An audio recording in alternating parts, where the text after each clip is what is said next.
just having conversations, just to talk to people, to bring awareness to whatever the situation may be. That's what this is supposed to be. Well, that's what a community's all about too. We're here to help each other and grow together and be there for one another when we need them.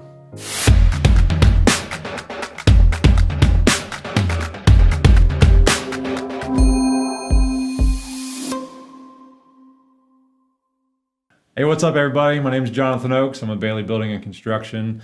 I'd like to welcome you to Faith and Foundations. This is a podcast where we just have, open conversations with local business owners, leaders, pastors, and just anybody that's, doing influential or important things in our community. Today, we've got a really good buddy of mine, known him for a long time, went to high school together, and now we work together. He's a great man. He's a man of faith. He's a business owner. He's gone through a lot, but I'll let him tell you more about himself. So I'd like to welcome Justin. How's it going? What's up, man? Good How to are be you? here, brother. You doing good? Yes, sir. Good deal. Yeah. Well, thank you for doing this. Absolutely. Glad to be here. This is, new thing that we've been doing lately. I've done a few different podcasts now with a few different people, and, I've noticed a disconnect and, just our community with other business owners. There's not a lot of open conversations that get had, that or at least recorded, that where, you can have that conversation and, just try to make change. Everybody talks, but I don't really feel like there's no one listening. Yeah. So, we're, up and coming in this community, and we're, starting to get our name out there a little bit more. And I just want to, do what I can, and if that means, just having conversations, just to talk to people, to bring awareness to whatever the situation may be. That's what this is supposed to be. Well, that's what a community's all about too. We're here to help each other and grow together and be there for one another when we need them. Yeah. That's missing, I think. And not... Well, we're always here. Where's it at? Here. Right? Right? Oh, yeah. You thought I had I thought you were looking for something. No, man, that's where we're at. Everybody's there. We got something going on, or, it's true. It's a disconnect. There's a major disconnect from people anymore. And, that screen has gotten in the way of this and being able to come together and have a conversation. Yeah, even if it's uncomfortable, like...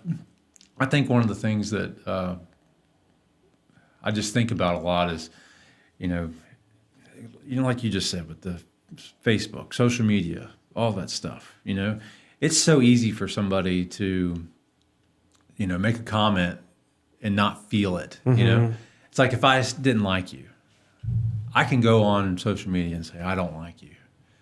And then nothing's going to happen. You're not going to say anything to me. You may say something back on there, but face-to-face, nothing's going to happen. There's no recourse for what I just said. But if I sit right here in front of you and I said, Justin, I don't like you, you may be like, okay, whatever. I'm sorry. Why? But but you also could probably get pissed off and do something about it. Whatever.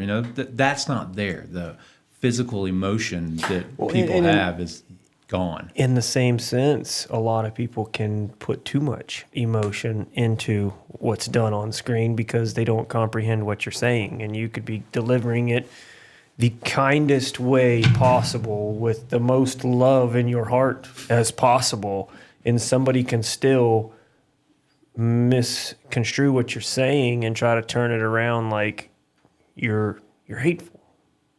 So there's emotions, and again, it's a disconnect because none of us have a conversation anymore. I think COVID was a big reason for that. Everybody stood off from each other, and that's all we had was communication behind screens, and a lot of people haven't changed.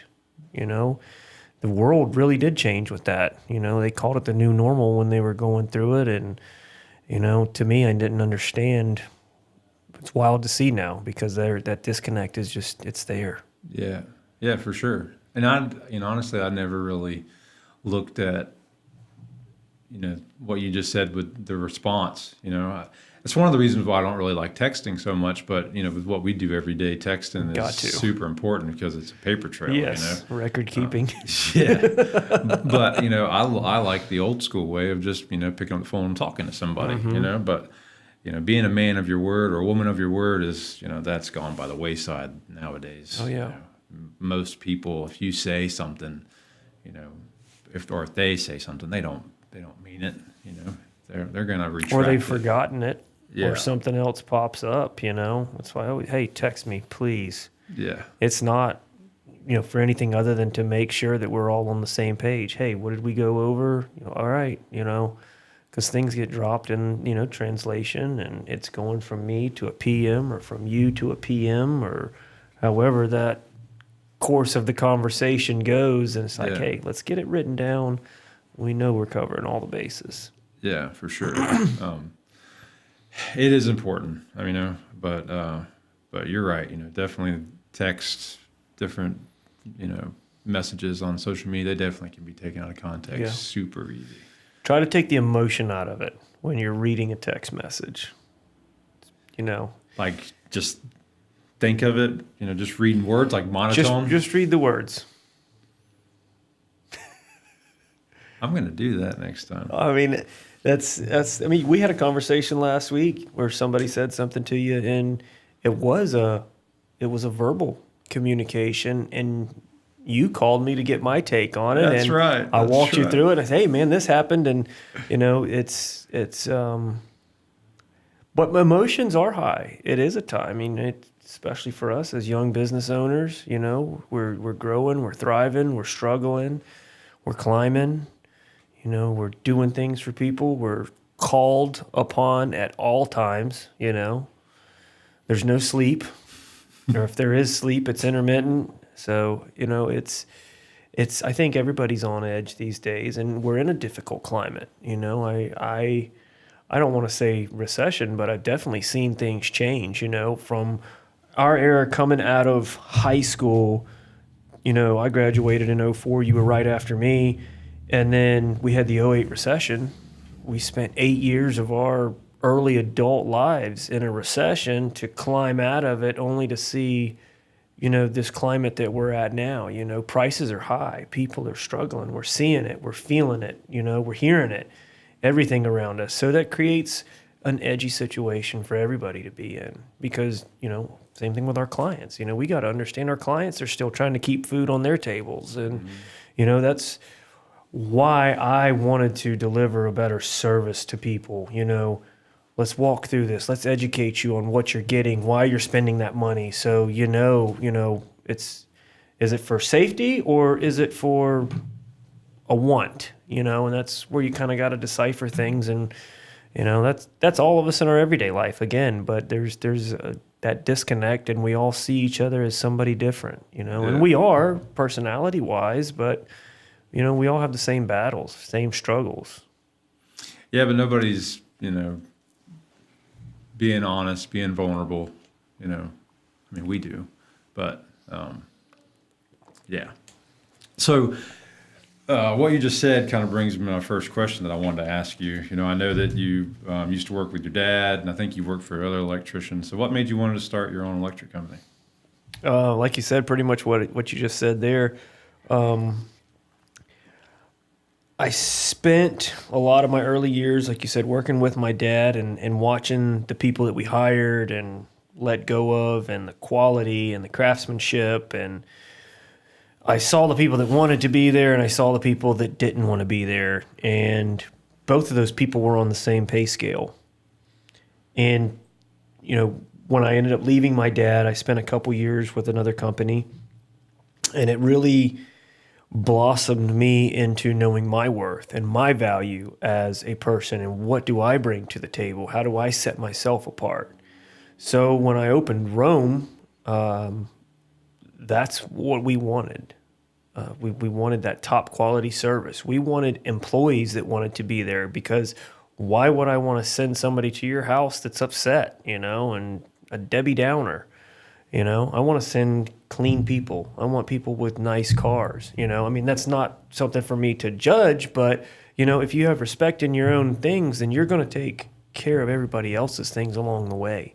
For sure. So those are the things that I looked for, and those are the things that I wanted to deliver. Walking into a customer's house with booties and boot covers over your feet, and when I send you under a house, if we got to crawl under a house or in a crawl space, we put a coveralls on so we're not getting our regular clothes dirty and then coming back in the house.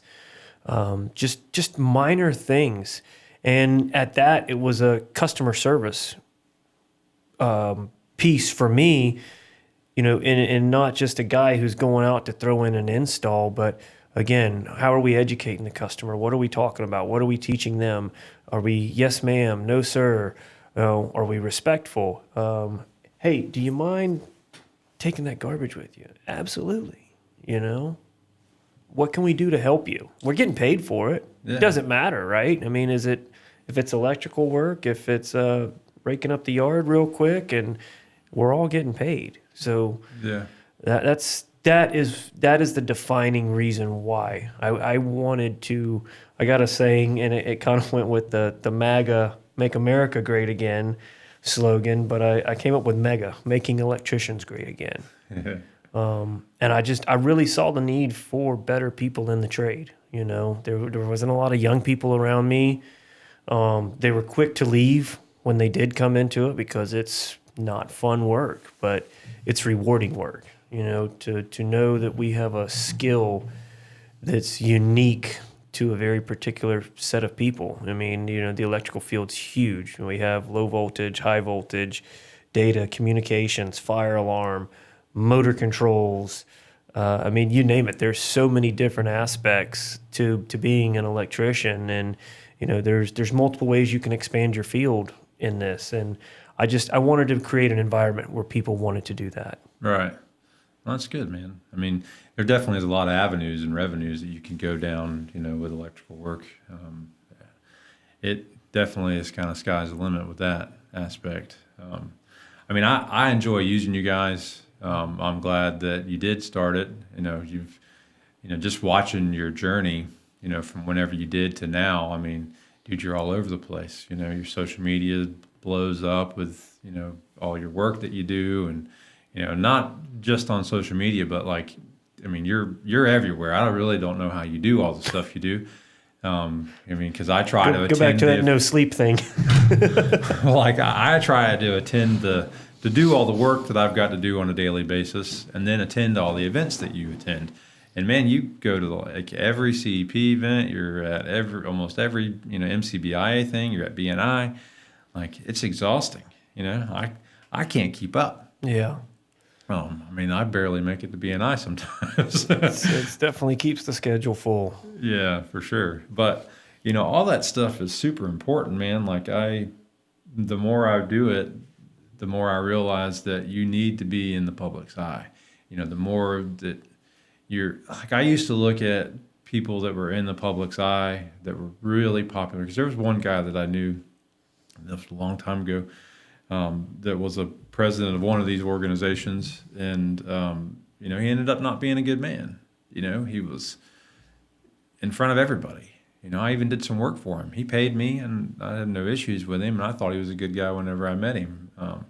But come to find out, he was just screwing people over, taking their money. It's I saw that, and it's if that's what is in those groups, I don't want nothing to do with it. And I just stayed away from it. And the older I got, the more I started getting involved with things, I started realizing that, being on the sidelines and complaining about it isn't changing anything, So if you want to actually make change and want to do something for your community and for the people around you, you've got to be involved with these organizations, and you've got to speak out. There's going to be bad apples in every bunch, and that's a big reason I joined these organizations is for the accountability aspect of it. I do expect them to hold people to a higher standard, but again, there is money generated through these things, and if you pay your dues, then and in the same token, they do come down on people. When people are doing wrong, they will approach you. They'll tell you, hey, you're not doing right, which is probably why that gentleman's not president or Yeah. Involved He's anymore. gone. I think he's in jail. Yeah. No, He went to Alachua County and did it up there too. But. there's a lot of people that should be in jail over that. But yeah, it's unfortunate. But there's bad people in our country. We're still involved in our country. There's bad people in our communities. We're still involved in our communities. So again, there's going to be, strife. And I've had strife within the organizations, and then I've learned to overcome it. And, well, maybe we didn't see eye to eye on that project, but we can still work together because we have the same goal, and I've had to overcome some of my differences with people for, again, the better good, because I see what they are bringing to the table. And, again, that communication side, tensions being high, people being angry or on edge or whatnot, it doesn't take long for something to get misunderstood. And, you come back to the table, you have this conversation, and we move forward. Our motto is powering you forward. My motto before that was always forward. There's no sense in going backwards. Things happen, you got to progress. Like you just said, if you can either stand on the sidelines and do nothing, or you can be a part of the change and be active. So the more good men like you and I are involved, the more our seeds are going to spread and grow and contribute to the betterment of these groups. Yeah, and thank you for saying that I'm a good man. I mean, there's a time that I don't feel like I'm a good man, but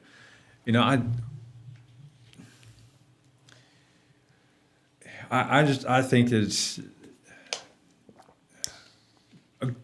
good men are not as prevalent as what they used to be, at least in my opinion. And, I look at all of these, and I want, now I want to be involved with all of them. I want to be that good man, and being a good man doesn't mean that you're perfect, at least in my opinion, being a good man is just doing right. Showing up. Yeah. I mean, if you make a mistake, you fall short, you own that mistake, whatever the thing that happened, you just make it right,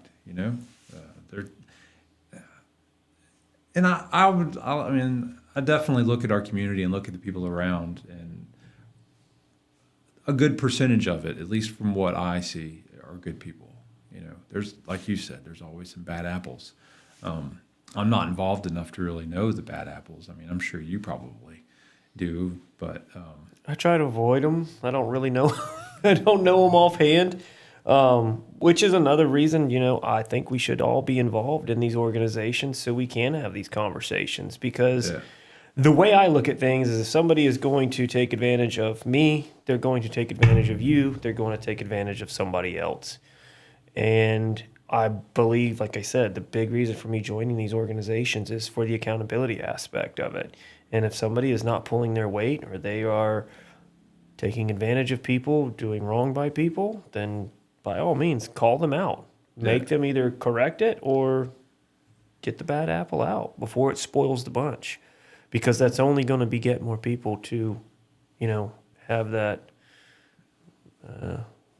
animosity, I guess, towards that person. Yeah, for or sure. Animosity towards the group because the group is allowing it. Yeah, that's where I was at. I had that animosity, but now, I've been a member of the Marion County Building Association for maybe 2 years or a year and a half now, or something like that. And I don't do much with it, but I think the people that are in there, that I've met are good people. I haven't met everybody, and I haven't done business with everybody in there, but the ones that I do business with, they're stand-up people. And that wasn't the experience that I had 10 plus years ago. Not that I really had an experience, just what I saw. And maybe a little bit shame on me for not being involved and just making an external visual stance. Interpretation. Yeah, not this. I know you. I know you really well. I consider you a really, really good friend of mine. And and if you're involved with it and you don't have no quarrels or strifes with anybody in there, then I would assume that it's pretty good.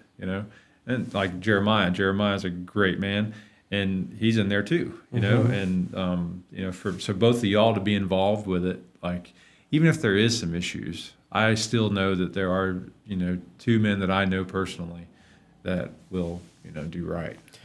Yeah, I mean that organization too as a whole, you know, there's power in numbers there, and collectively, again, like I said, the more better men we have in there, the more influence we have over the trade as a whole, you know, and creating a better environment for people. You know, we're holding people, you know, feet to the flame.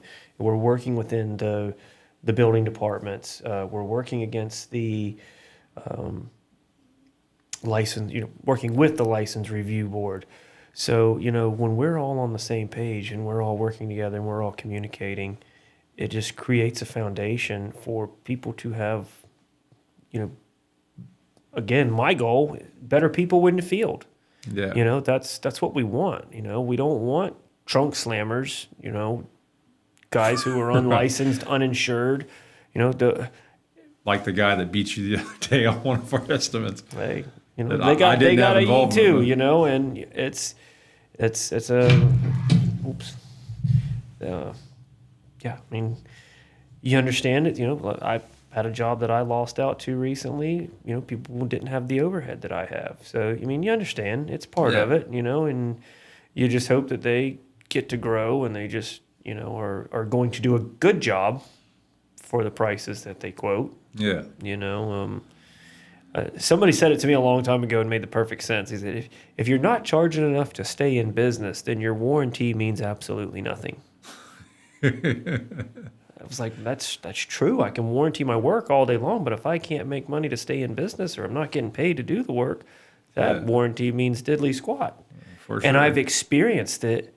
You know, we're having to clean up some work behind another contractor right now. He was the cheaper guy. And unfortunately, he didn't have enough money to come back and fix his mistakes because he didn't charge enough. You know, to me, I'm going to charge enough to make sure that if there is a mistake, it's not going to cost me to go back and fix it. Yeah. You know, or I don't have to feel like I'm eating something. You know, when you call me, hey, this isn't working or this breaker tripped. Well, all right, cool. You paid your bill. And in the same token, you're not going to have to wait 6 months for a warranty claim. Yeah. It's, hey, this isn't working. Oh, wow, you paid me? Let's get a guy out there. Let's get that taken care of. Yeah. You know, it's no skin off my back to take care of my warranty because I know that I charged you for that. Yeah. You know, and not to say that I'm out of the ballpark with charging, but, you know, again, we have to make sure that those costs are there to cover everybody. Yeah. You know, especially our customer. The last thing we want is to have to say, well, I just don't have any money to go out there. I can't afford to pay somebody to do this job for you for free. Yeah.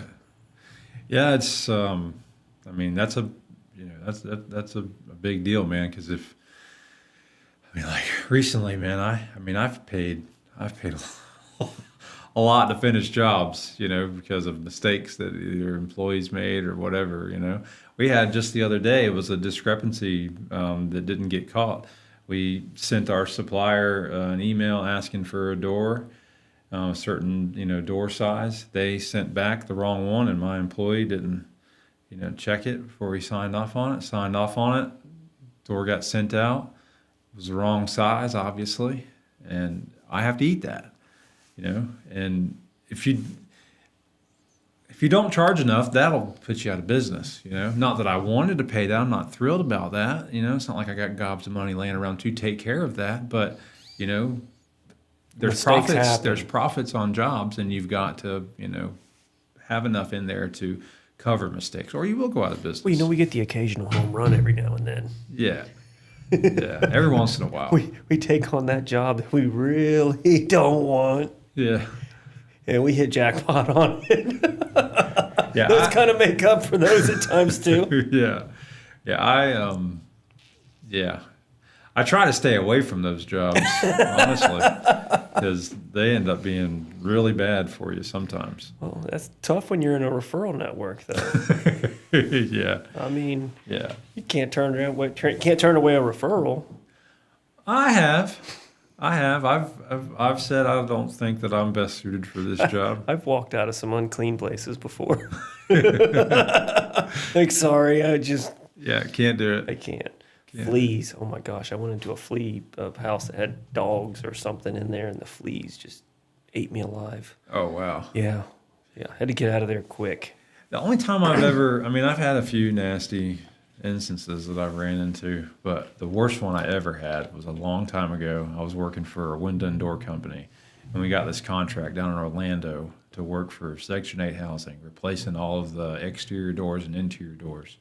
And these places were all built out of cinder blocks. All the door jambs were hollow metal frames. Oh, goodness. Yeah, it was like a prison, pretty much. It wasn't housing. It was prison. There's bars on the windows. I mean, it's literally prison. I mean, at least that's what it looked like to me.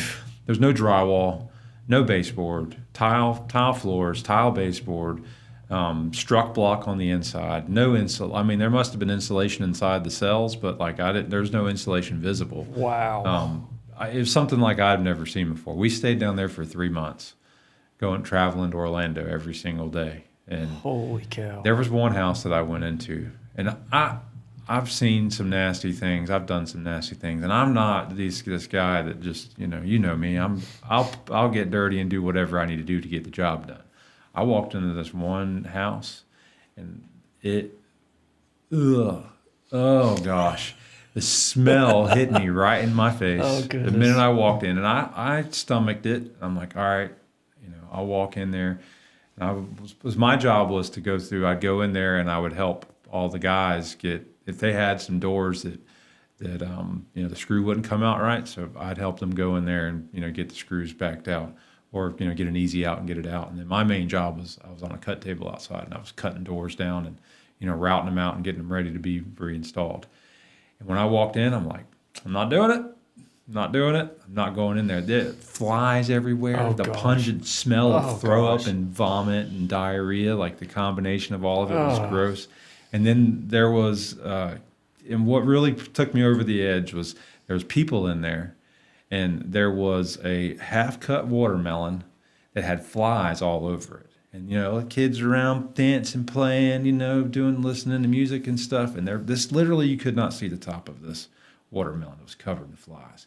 This kid walks over and just shakes the flies away and digs his hand in the watermelon and eats it and then keeps on. I'm almost like, I gotta go. We definitely went down a rabbit hole here, buddy. Yeah, I was going to say, holy cow, this changed directions real fast, didn't it? Yeah, we went from talking about Jesus to. So let's bring it back. We've talked. I think we've kind of skirted around this answer, or to the answer to this question a little bit. With these different organizations, but why do you think your involvement or anybody's involvement in MCBI, CEP, BNI, anything like that is important to you? Like, why do you think that? Squeaky wheel gets the grease. If nobody sees you and you're not out there and building relationships with people, you're not building trust, you're not building rapport. You're just another name, and everybody's got a name. There's thousands of names. We got to put a face to a name. I am socially awkward when it comes to the big, large settings. I'm usually found in a corner or talking to a few people that I know. But once you meet me a couple times and break my shell open, it's downhill from there. But for me, it's just about showing up, and it shows that I care. At least I hope that it does. I care about these organizations that I'm involved with. I care about the events that they host. I care about the people who are, we're all there to grow. Again, it goes back to the community setting, and, we're supposed to be learning about each other and growing with one another. So that's where that comes in for me. Yeah, that's why I like it, because, one, it's getting me outside of my comfort zone. It's making me, think of my business a lot more than what I was thinking of it. Before I just thought of it as like just a tool that I picked up every once in a while. And now I look at it as like a child, that got to nurture it. Yeah. 100%. Because if you don't end up in rough spots like I've been in, still trying to get out of. But, I said this earlier too. You do a lot. I see your face at all these different events. You as a company, y'all are hosting a bunch of different events, especially with the CEP. How do you balance the, networking, all that stuff, and running your company? Well, I've got a great wife. She's at home taking care of the kids.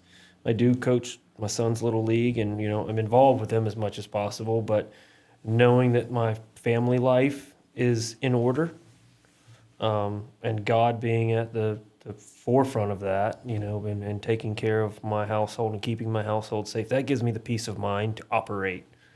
Because without that, life would just, what's going on at home?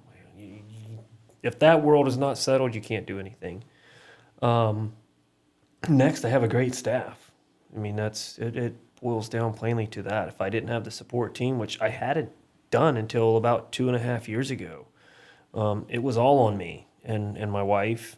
And we did the networking. We went to the events. We did the things. And, I just felt like that was my duty to do all the things. And it was about 2 years ago, we hired Dawn. She was actually the manager of our kids' daycare, and she had been with them for 20 years.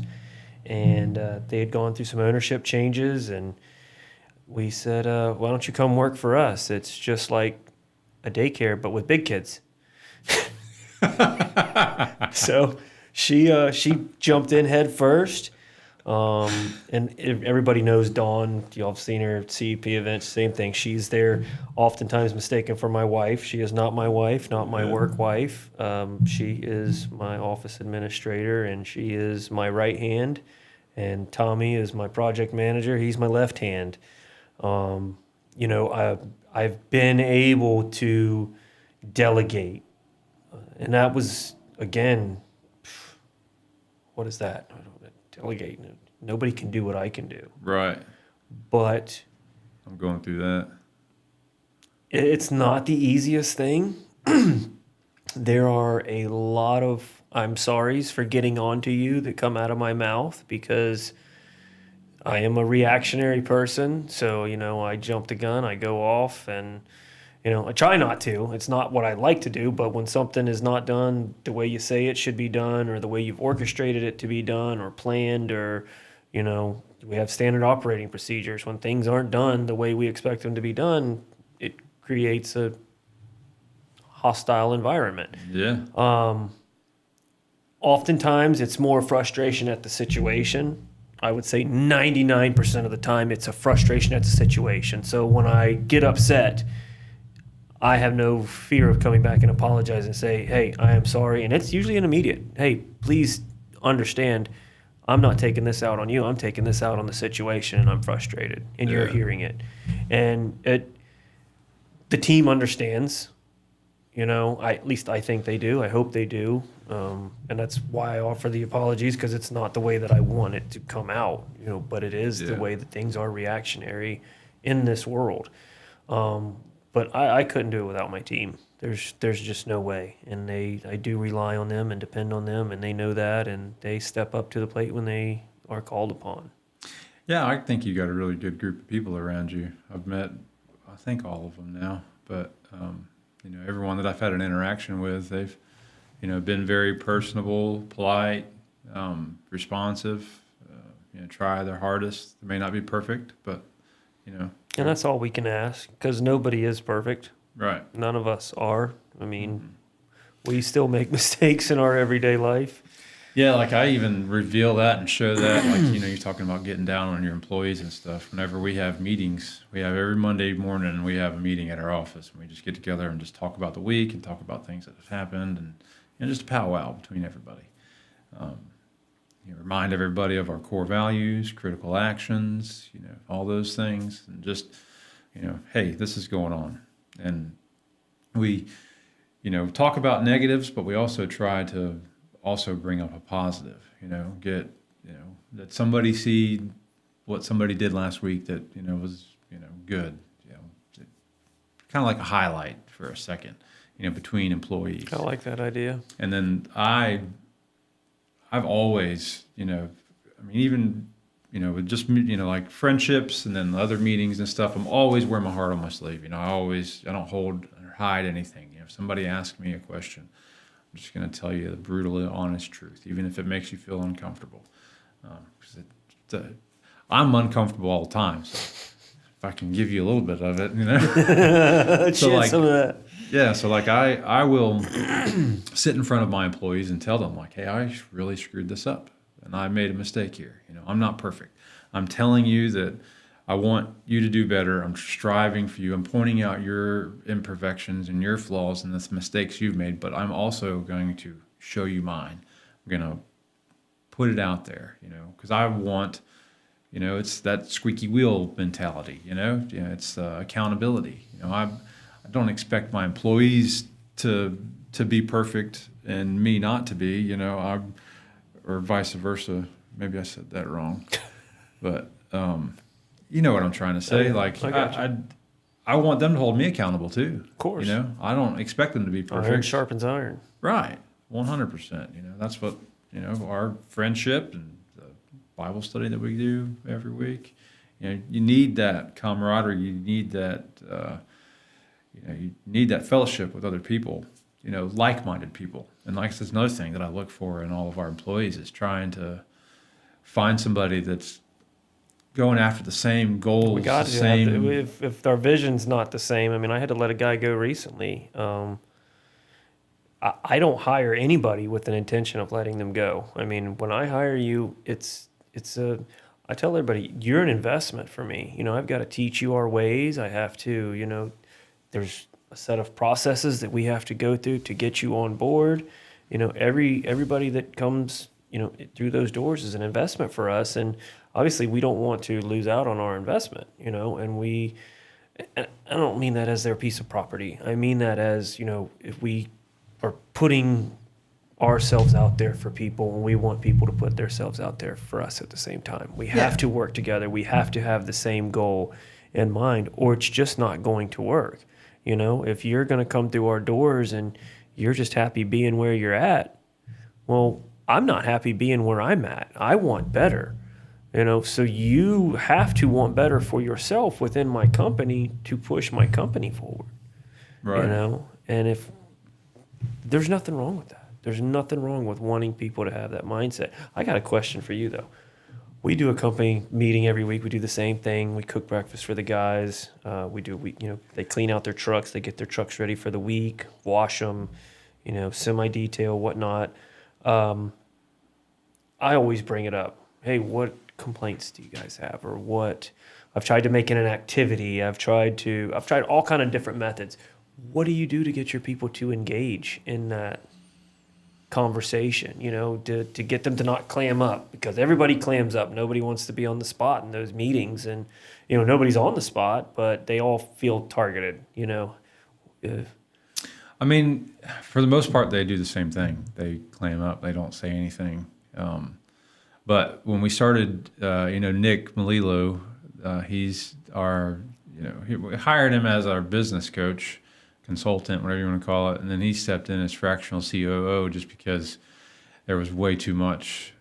I had to change some positions and I had to wear a couple different hats and I was going back out in the field and couldn't really be over top of operations in the office and helping out with all that. So he stepped in to do that, but he has helped a lot with that, honestly.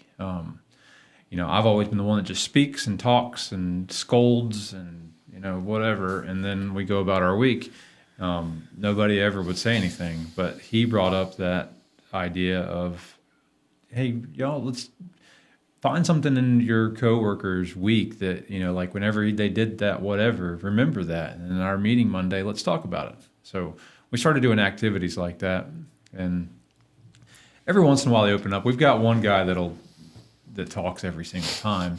But, I've started, like doing like a presentation type, where I'll, just call out somebody like, hey, you did this. Like, I'm sorry to call you out, but you did this. And I'm just using this as an example, and then that engages them, just talking, joking, trying to make light of the situation and not make it, uncomfortable. But most of the time especially us in the state of the business we're in right now. I mean, not that we're doing bad, we're doing really good, but we're just not profitable. We're losing a lot of money, and we just can't do that. We're not efficient, and we've lost so much money that it sucks right now. My favorite saying in business: scrap is lost profit.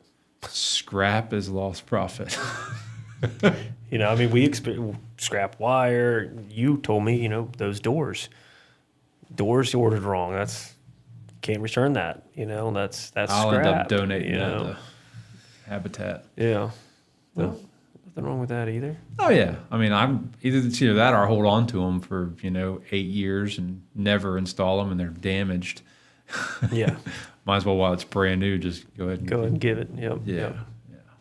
But I don't know, man. I mean, it's tough to keep your employees engaged and get them to where they really care about your business. I went at it when I first started this business. I went at it with a different mentality. I had built something really cool, and I had money. I had a good thing going. It was, got a building and started buying vehicles and just doing, it was cool, Oh yeah. And fun growth. Yeah, and it happened quick, I mean, we've been at this now as far as Bailey goes, we've been at it for 3 years, and we've gone from barely doing $1 million to we did almost $5 million last year. Not that it was a profitable $5 million, lost a lot of money, but that's huge. The name's out there now. The quality of work is out there. How we handle our business is out there. People understand that now. They know that no matter what, Bailey's going to show up and they're going to do right. They may not be perfect. They may not, be the quickest or whatever. It may not be the cheapest, but they will always do right by their customers. Mm-hmm. I had a customer, we just finished up their house last week, and I met with them last night. And she said to me, there's been a lot of things. It's been a roller coaster. And she's like, but there's one thing you can't contest, and that's the quality. She's like, I stand around and I look at this house, and it's beautiful. You did an amazing job. Your whole team did an amazing job. And that meant a lot to me. That takes a lot of the weight off at times. Just that simple thank you. I mean, I don't know. I like to read my Google reviews, and when somebody drops, there's just no better feeling. There really is, to just see. Somebody asked me recently, what is the most enjoyable thing about this job? And that's it for me, is knowing that somebody had a need and we met that need, and they were thankful and happy at the end of it. It's jobs like those that make the hard ones worth it. Right. Because there's bad apples everywhere. We're not going to get away from a bad apple in our business. Somebody's not going to pay us. We're going to have trouble with that one person, and when you have a day where you just have that one person, out of 100 jobs, you might have had one bad apple and you might have had one good review, but that one good review just was so good that it made you realize, this is why I do it. Yeah. Because not everybody's going to leave a good review either, because, even if you did do a great job. Yeah. There's little appreciation shown. Again, Rome Electric came to a foundational point because I quit working for my dad after being unappreciated. Not from my dad, but from a general contractor. I had worked my butt off on this job. I had just gotten my EC license. I was, trying to grow my dad's business. I had just joined a B&I group. I was doing so much, and I had just really kicked butt on this project for this GC. And they sent out these weekly emails, status reports. And they thanked every single sub by name other than Encore Electric. And, like I said, I was trying to build good rapport with this guy and the superintendent. And I'm sitting here thinking, dude, I had a conversation with you all week. Did you not listen to anything that I said to you? And then you send out this thank you and you just completely left us out. Yeah. And it was at that point for me that I just felt at the bottom, and I was like, I can't do this anymore. I felt so stepped on, and I've been stepped on because I've been doing this since I was 15 years old. I was always a young guy on the site. I was always somebody who didn't know what they knew, or, didn't know what they were talking about, because I was underage in people's opinions. But That's frustrating. It's very frustrating. I managed the Marion County Building Department when I was 20 years old. I had 13 electricians up underneath of me, and I was running the project for almost 9 months. And now I've got inspectors in there that, go out to jobs and fail me for the silliest things. And it's like, guys, do you not know my track record of what I've done? Yeah. But again, it went back to that appreciation for me. And I wanted an environment for my people. I wanted to show appreciation. Why we do our weekly breakfast, it's not much, but it's something to show, hey, we care about you, and we do more than that for our employees. But it's just one of the minor things that, we try to show up to say that, this is, you're valued here. We want you here. And I tell all my people that too. You are wanted here. You're not just a number. You're not just a face. You are wanted here. You are somebody that has, a personality within this company, and you're valued. Yeah. So back to what I was saying, that one great review can just change the tides of your day. It can. It definitely can. I mean, she made me feel, because there was one day, I forget what was going on. I was just having a rough day, man. And she came in, and she's that customer that is super picky. And just, if you don't respond within a couple hours, if you let anything drag out, she's going to let you know about it. And, we use Builder Trend. And, man, she, would comment and post and upload, probably too much, too much. But she, I forget what was going on, but she always was complaining. Usually, whenever I walked in this day, she didn't have any complaint, and I was just beside myself as far as emotions. And I was like, I'm sorry, but I just need to get going. She stopped me and gave me a hug and said, "Let me pray with you." And it was so good. I was like, "Thank you." She's like, "You're doing a great job. You're doing fantastic. I'm super happy with everything. Thank you." And it made me feel good. I'm like, it took the weight off. Let's go. Yeah. You know what I mean? Score. I'm not an idiot. Maybe I'm still an idiot. But, I'm not a screw up. I am doing something right. I sit and dwell, and think, I've had this, I think I've talked to you about this, but I'm my own worst critic. It's like that whole thing you were talking about earlier with, that coworker, not coworker, but, colleague. That's the word I was looking for. Colleague of ours at BNI that I thought was mad at me. I will sit and think of the worst things about myself that, all I did was I just didn't have the time to respond to a referral that he gave me. And he literally said, "I voted for you, bro," or I voted for you, bro. And I started thinking, I thought he meant to say vouched, because I didn't know that I was being voted on for anything. So I had no idea what he was talking about. So I thought he was saying, "I vouched for you, bro." And, the whole text message thing. And I just hadn't responded to his referral yet. And it had been a week and a half or so. So I felt bad. I'm like, man, dang it. Why'd you do that, Jonathan? Mm-hmm. You should have got it, should have called those people. You've had plenty of time. You're making excuses for yourself. I do that constantly. And I'll just be driving down the road and thinking of all the bad things that's gone on with me and my business. And the other day, I was flipping through social media, and Andreas and his team, they put together all these reels for us. And there was one reel that just showed all of our projects. And I got a little emotional. I was like, you're not perfect. You definitely have made some mistakes. You definitely have not handled some things properly, but you're doing it. You're building.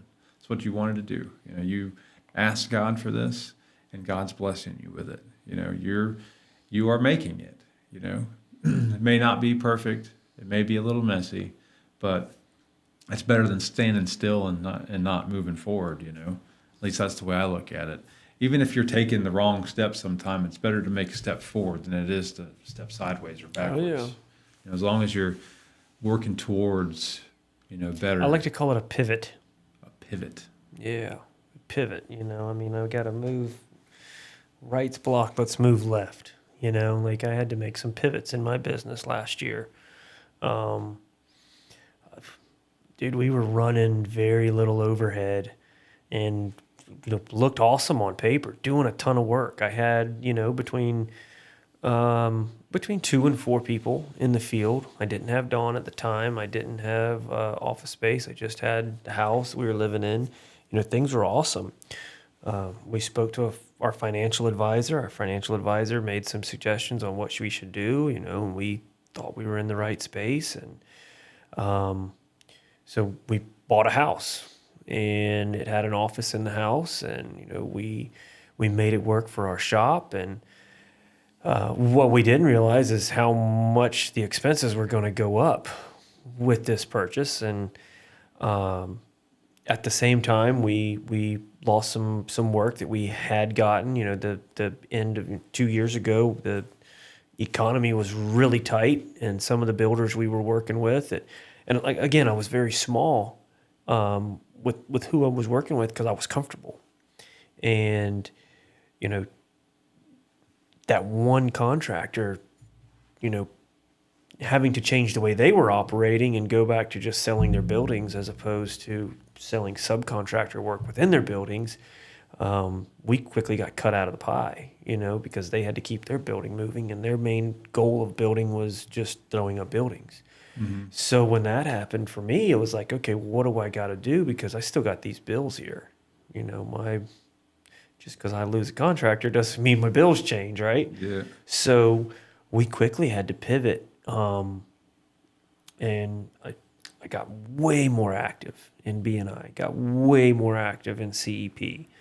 MCBIA has always been a thing for me. Again, I sit on the board of directors for them, but I made the pivot. I was introduced to you. We ran across each other, and I started reaching out to you. Just new avenues, new doorways opened up. And, I say it's a pivot, but really it's God opening up the doorways for this business to thrive and flourish, because like you just said, it's what we've prayed for. We've prayed for success. With success comes challenges, and it's you just got to keep forging forward, powering forward every day. Yeah. That's and because God gives us this, like you just said, it's hard, man. Trying to do these things, it doesn't mean that, I used to think, growing up with my faith, or I didn't have faith growing up, but, looking at, Christianity and looking at Jesus and who and what God is, I used to look at him like a wishing well, like, please, God, just help me get through this, or please, God, bless me with whatever. And it's like he does, and he has. It may not be what you think it looks like. Like there was another colleague, friend of ours that's in B&I with us, that he put a post out on Facebook about a month ago that literally, I can't remember verbatim what it said, but just a summary of it was, your day today right now may be hard. You prayed for that hard, It doesn't mean that you prayed for success. Well, God gave you a shovel, Start digging. You prayed for money. God, gave you a contact. Make that phone call, whatever it is. It doesn't mean that you're going to be sitting on some yacht sipping a latte. It may mean that you're, neck deep in a hole. Yeah.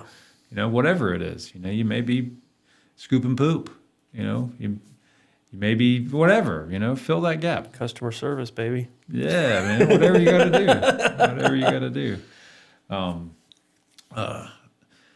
Yeah, I mean, living your life for God and working every day for God in this business is not easy. There's challenges, there's things that make you mad, there's so many things that make you want to either run to a vice or run to your fleshly desires. There's another question that I had for you. Whenever you've mentioned it a few times, pricing and stuff. So how do you keep your faith and integrity aligned with profits? How do you mean?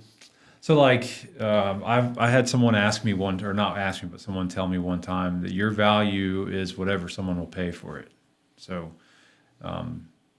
if you charged me $500 an hour, but you can show me the value in that, is that wrong? I don't believe so. My dad, I love him to death, respect him. I've learned nearly everything from him. He told me years and years and years ago, he was worth $100 an hour. I mean, I was a little kid, and he was trying to explain to me he was worth $100 an hour. And I'm saying, what's 2026? If my dad was an electrical contractor worth $100 an hour when I was this big, well, inflation's got to have me up to here. I've got to be valued more. And I've seen. So here's the way I look at that, honestly, and I've seen it because I've seen people who price things, and I'm like, how the heck do you price things like that? And then I'll give a price, and my dad will look at me, well, how do you price things like that? And I believe if I'm being honest with you, my price is not going to change whether it's you or you or you or you. The price for that service is going to stay the same, rich or poor.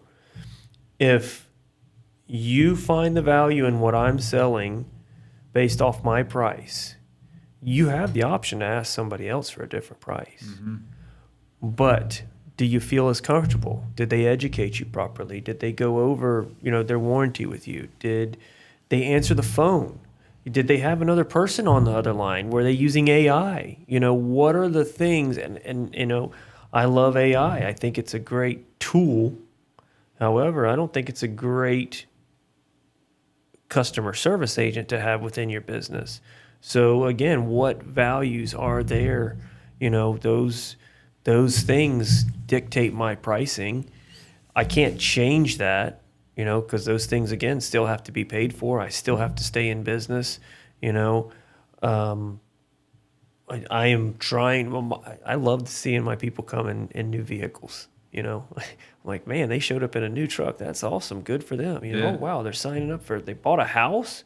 You bought a house working for me? I mean, that's amazing. Yeah. So again, I'm creating a way of life for people. So if you see the value in me, you don't have to go with me. You have to see. It's like a piece of art.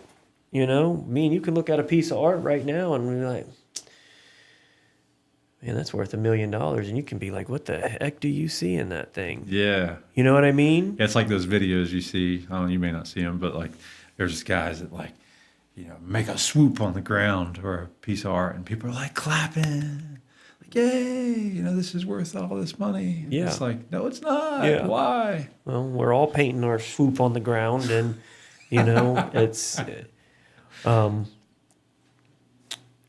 I don't look at it, I'm not using any profits to do anything immoral, unjust, unethical. And at the end of the day, I didn't start a business to not be profitable. For sure. So, again,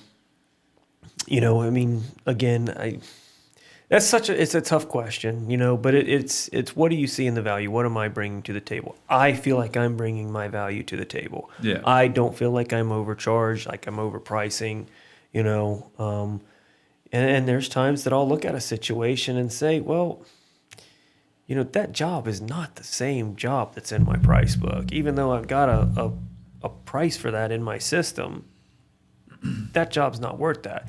So there is also a human touch to my system. Again, it's not an AI-driven send out your quote. I look at the job. I adjust it. I try to make sure that all bases are covered. I don't want to hit you with a change order. We've had this discussion before. It's one of my biggest issues is change orders. I don't want you to have a change order. But if you add work to me, I mean, Should. I should get a change order. I should be paid for that time that it took to do what you asked me to do additionally. They're Because important. I dotted my I's and I crossed my T's to give you a solid proposal to build your budget off of. You know, and I've had people ask me to back things out. Well, I'm over budget. Okay, well, sir, this is what you can do here. You know, we quoted this thing. Let's take this out. Let's meet your budget. And then, you know, they come back around in the end and, you know, you've met their budget, and then they start adding stuff to you again when you start the job. You're like, wait a minute, you had a budget. Yeah. You know, and then at the end they get the change. Well, I didn't want to pay that extra money because we had a deal for the work that I said. So my value again is it's upfront. I'm being honest with you. I'm going to deliver what I say I'm going to deliver. I am going to do this job, you know, like it's the only job that I have to do, and it's the most important job that I have to do. I'm going to be there to warranty my job. I'm going to have a human element and touch every step of the way. If you have a concern, you have somebody to reach out to in the office. You have me to reach out to. People have my cell phone number. You know, there's oftentimes my cell phone number is the first number that's passed to a customer. So I am going to get those calls. Our house call system that we use is kind of like your builder trend. Customers can upload pictures. So my entire staff that's assigned to that project is seeing the customer feedback. They're seeing the messages. So there is so much to offer, you know, and what profits? What profits, man? Yeah, So yeah, for sure. I mean, you know, what I heard and all that is that you're a God-fearing man, you're a Christian, and I know that, but I hear that by, you know, what you're saying. You know, doesn't matter who you are, what you look like, what you do, you charge the same. You know, I tell everybody, I don't care whether you live in a mobile home or a mansion, you're going to get the same prices. You know, I mean, same labor rate. Some things take a little bit longer, so you're going to get charged more. You know, some things are a little bit more skill level, so you're going to get charged more. But you know, you have integrity. You know, you know, start your day, end your day, and walk all day with Jesus at your side, and that you know, that says a lot about who you are as a person, and that, you know, He changes the way you make decisions and what you do every single day. You know, I had a job last year that was misestimated, and you know, we had to pay to do the job. I mean, I didn't make any money on it. I literally paid out of my own pocket to do the work and finish it. And not that I'm proud of that, but I am proud of not just walking away, you know, where other people would have been like, Sorry. I can't do this. Sorry, pay me or I'm gone. You know, and they had a fixed budget. They didn't have no more money. You know, because I did. I went to them. I'm like, hey, we missed some stuff. Can you just help me with the costs? They're like, we don't have no more money. This is all we got. I'm like, all right, do what we got to do, you know?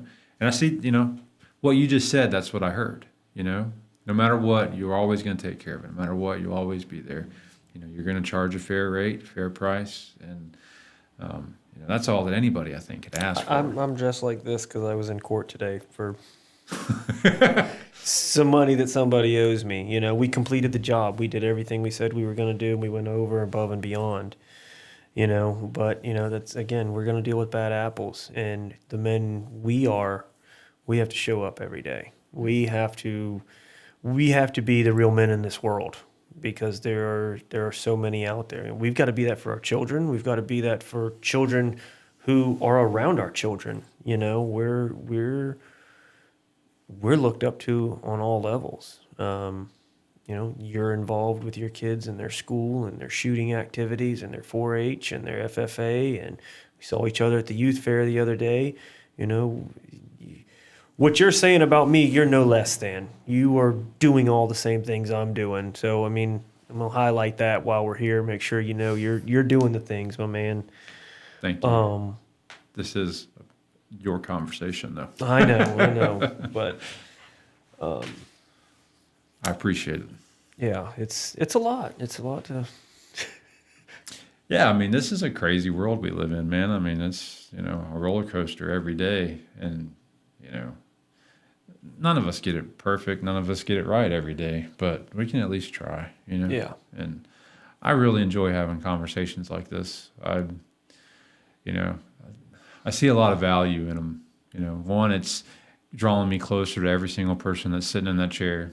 And, you know, it's helping me become more aware of the situations that are going on in our community. And it's, you know, growing my faith. It's helping me reflect on the things where I've fallen short and, you know, become a better man. Like you said, iron sharpens iron. And without that, you know, nobody will get better. Nobody will get better. You can grab that. That's fine. Yeah. So, you know, just to kind of wrap things up, man, I mean, we've hit on a lot of stuff. You know, a few things we didn't go over, but that's fine. We can save that and chalk it up for another. Heck yeah, I'll be glad to come back. Another video.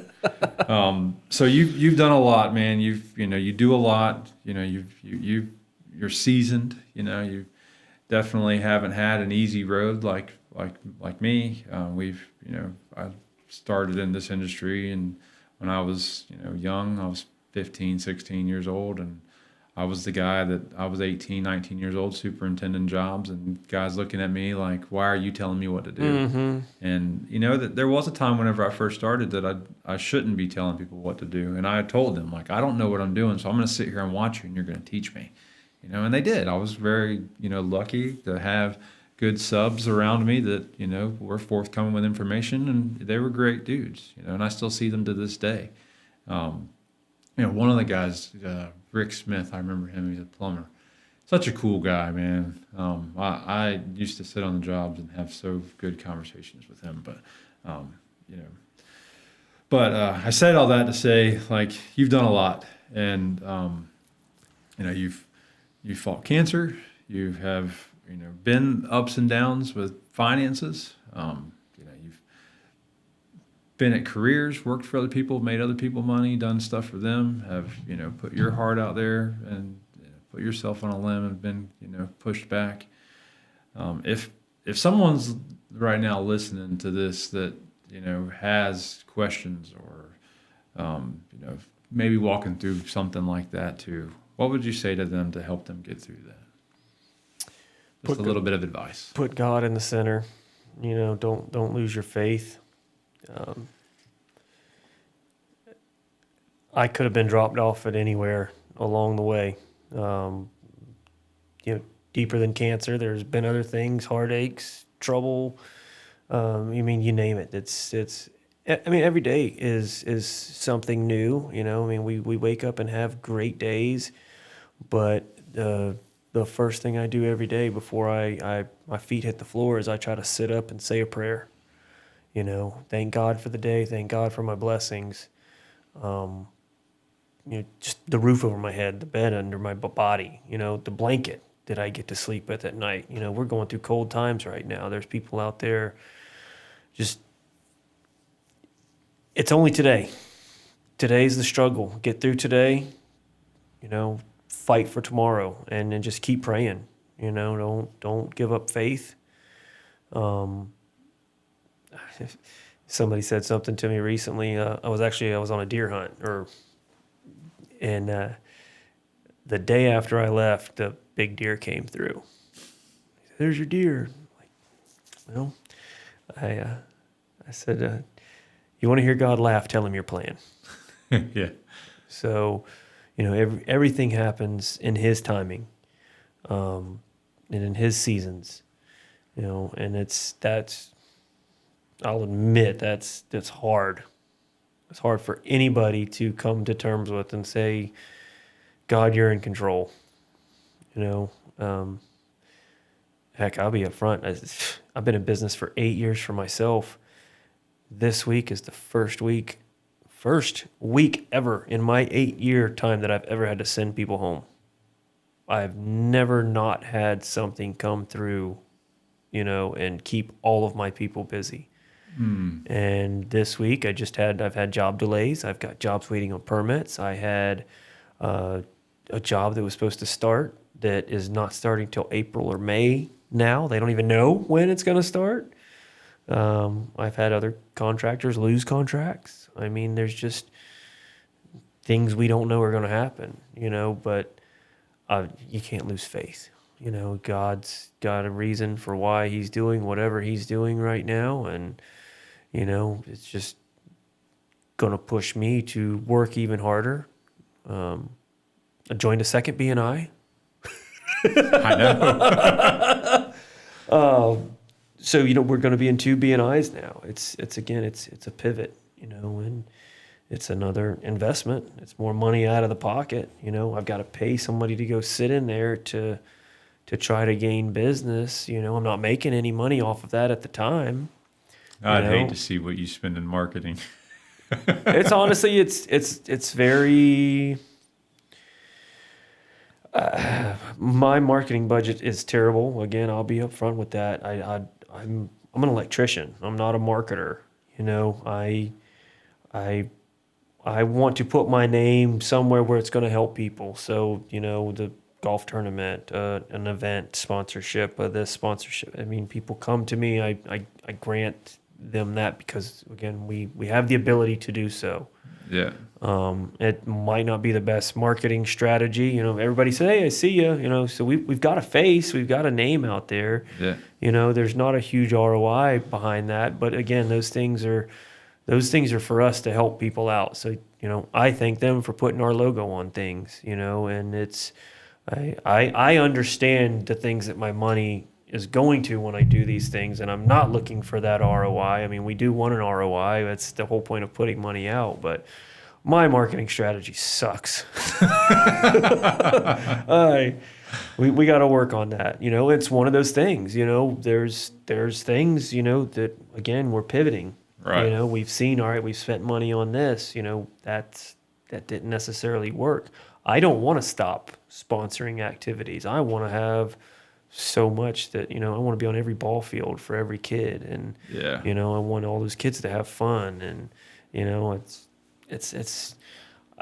remember my dad doing those things when I grew up. I remember going to charity events and, my dad was never afraid to support somebody who was fighting their own battle of cancer. And he battled cancer as well. So, those things are important to me. I do got to get better on the marketing side. Yes, Man, that's our plan kinds this year. Things you could get better at. We could sit there and pick ourselves apart so much. But I think you're doing great, man. I appreciate it. I enjoy working with you. I enjoy working with your guys. Y'all do a fantastic job. Like I said, you're not perfect, but you show up, you take care of it. You do what you say you're going to do. We'll fix it. You do. And you do. I really appreciate our friendship. I appreciate what you do for us and our business, because, there's times where we struggle and we can't either pay a bill, on time like we said we were going to, and you don't complain about it. You're like, I get it, being a team player. It means a lot to me. But, buddy, I am glad that we did this. Absolutely. Thank you for coming on here. Thank you for having this conversation. Thank you for being open and honest with us and just sharing everything. If someone's watching this and they want to reach out and they've got a bad panel or got to spark an outlet or they want to build a house or whatever, if they want to use you, how do they find you? You can find us on Facebook, Rome Electric Inc. We're at romeelectricinc.com. And our phone number is 352-327-4434. That's a cell phone, so you can text it or call it, whatever works best for you. We're on WhatsApp. We're on Instagram, Facebook Messenger, or catch us at a networking event. I mean, that's the best way to do it. We'll be glad to talk to you and take your calls. All the things. All the things, my man. Well, guys, y'all heard him. He's a man of faith. He's a hard worker, does what he says he's going to do. He's involved in so many different, networking events and different organizations here across our county and our community. we're super glad to have him here. And if you want to use him or hear more about him, look him up and give him a call. Thanks, guys, and we look forward to seeing you on the next one.